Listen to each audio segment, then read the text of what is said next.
Hello, my name is Sharon Copeland. I'm from MCFI, and I would like to share some awesome news with you today. We're going to be going through the stock box from Hunger Task Force for our next cooking demo. So today we're going to be making our nacho dip.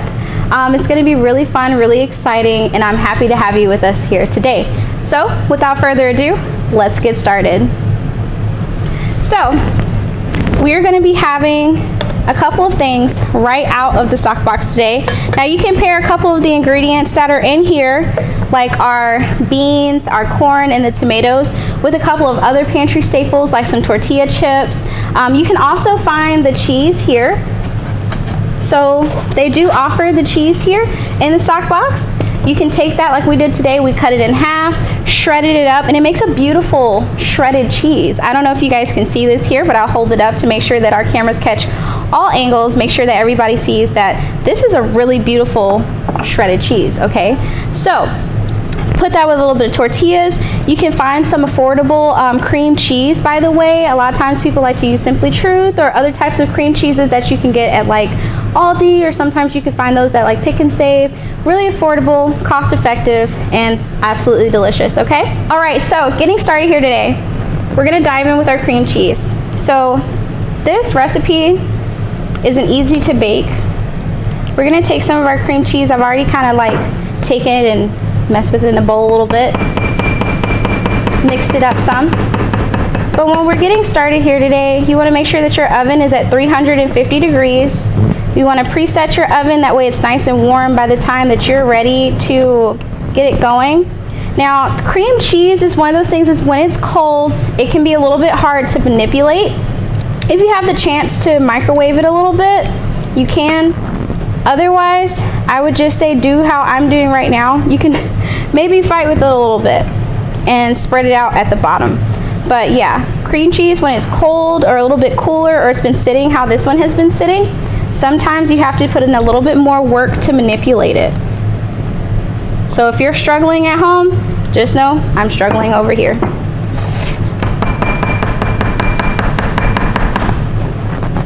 All right, so now that we have our cream cheese in the pan, we're gonna start adding our black beans. Now I love black beans. The reason why is because they're a great source of fiber, they're a great source of vitamin and minerals, super cost effective, you can find them anywhere.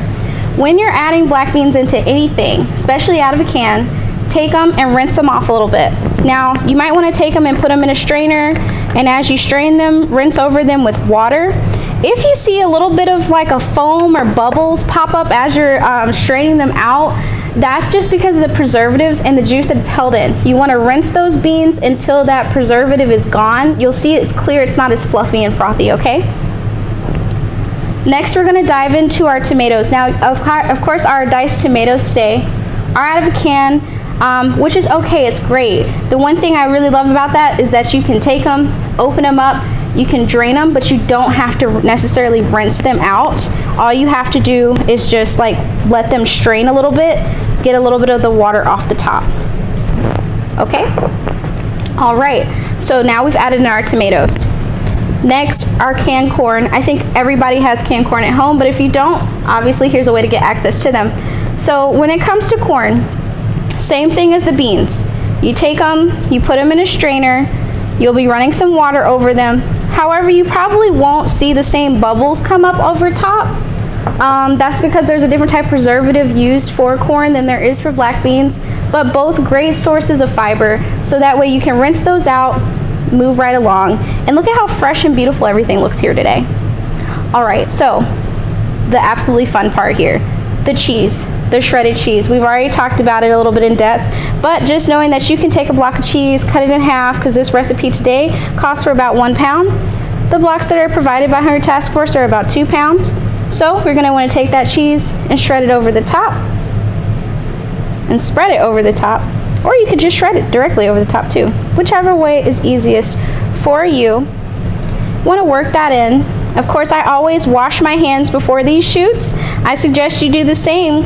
Always washing your hands before you cook. That way you can make sure that you're safe, you're keeping your family safe, and that your food is going to be clean too. All right.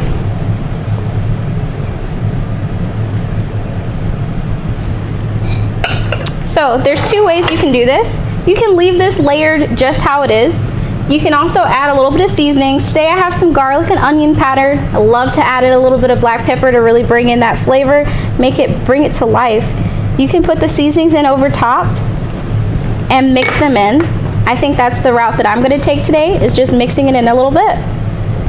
That way it's a little bit more even throughout. If you only want to layer it, you just want to layer it one and done, throw it in the pan, I would suggest putting the seasonings in with the corn and the black beans ahead of time.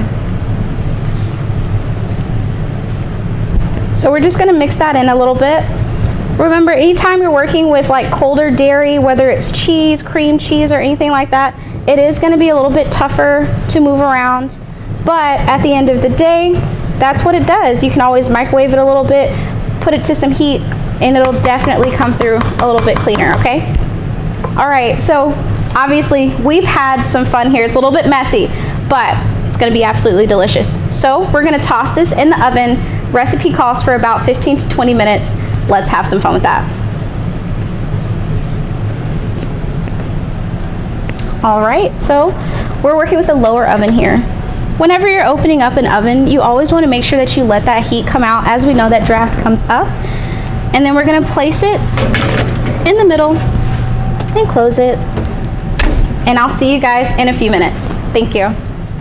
Hello and welcome back. So while we were out for a second, we were watching this awesome dip cook, get gooey, get gushy. We did put some placematting here. So the reason we put placematting down, or if you want to put like a towel or something down, is to make sure that we don't scald our countertops. And we have obviously a serving spoon and a bowl, so that way you can grab some dip out and maybe serve it to your family members or a friend, whoever. But let's go ahead and grab this out of the oven. So as we said before, we're gonna open this up, let that heat come up, welcome us with its warmness, and as always, we want to take something to protect our hands.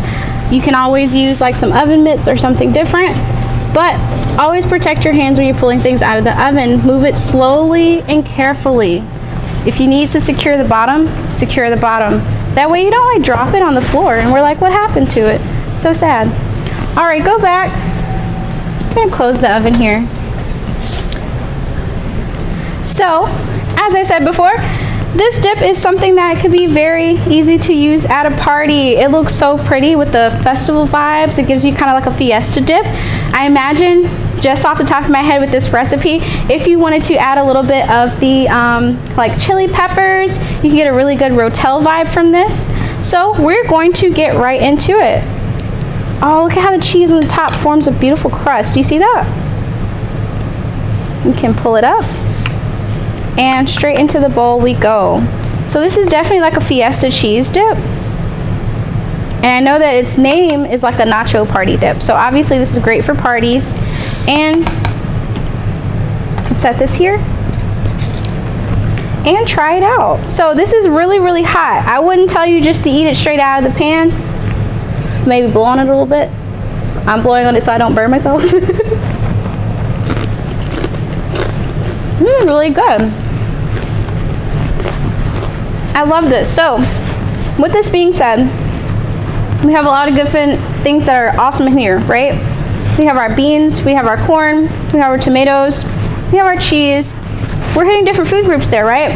Our tomatoes, technically a fruit by definition, but we all recognize them as a vegetable. So we're getting our vegetables, we're getting some dairy. There's healthy ways to do this too. I'm sure that you can find some vegan alternatives also.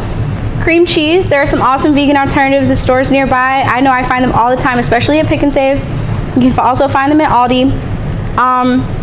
For the cheese, you can find grated cheese anywhere, but especially here in our stock boxes. Like I said, we got our corn, we got our beans, we got our tomatoes from the stock boxes. So this is something that you can take a couple of things from here, take a couple of things from your cabinet, throw them together. Really enjoyable, really fun, really fresh. And thank you guys for coming and seeing us here today. Thank you once again to MCFI, Hunger Task Force, for always putting these events together, for always coordinating these things together, and for having me here today. Happy holidays and have a great fall.